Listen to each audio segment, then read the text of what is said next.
Hi, I'm Trevor, and I'm gonna teach you how to breathe. Now I know what you're thinking. Come on, Trevor, I've made it this far. I think I know how to breathe. Bear with me. First, we're gonna learn how to breathe with our diaphragm. So you're gonna lay on your back, put your hands on your chest, and take the deepest breaths you can. Your stomach should move up and down as you breathe, but your chest should not move.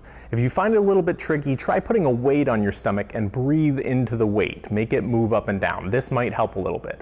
So now we know how to breathe with our diaphragm. Now we're going to learn how to breathe with our back. So sit and crunch forward and hug your knees and take the deepest breaths you can and try and expand in your upper and lower back as much as possible.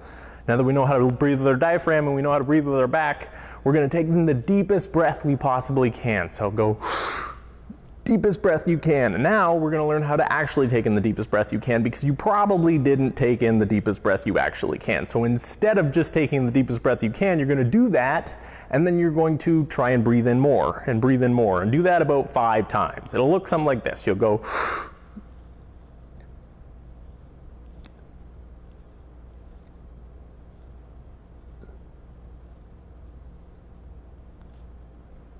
It'll feel fairly uncomfortable, and you might have noticed that you didn't hear a whole lot of air moving on my end, because I know how to take in really, really deep breaths. Some of you might take in the deepest breath you can and then be able to actually move more air still.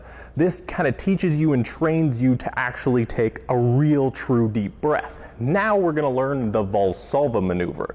To do the Valsalva maneuver, you take in the deepest breath you can, and then you hold your breath and try and push all of your air out. This is going to create a bunch of pressure in our lungs. This is very, very important when we get to lifting really, really heavy weights, to know how to do the Valsalva maneuver properly.